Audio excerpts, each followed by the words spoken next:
Hi everyone, welcome back to another video from Wake&Tech.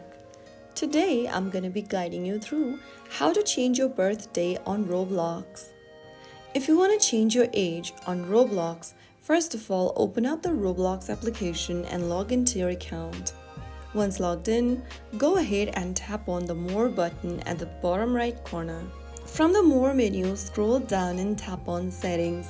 Under Settings, tap on Account Info. Once you open up Account Info, go ahead and swipe through the birthday option and tap on the pencil button right next to birthday.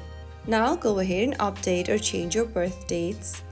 You can change your month, year, or your date according to your preference and click on Continue. If you are under 13, Roblox may require parental consent or ID verification to update your age. Users 13 and older can verify their age using a government-issued photo ID, but if you want to make minor changes in your date of birth, then you can do so without any hesitations.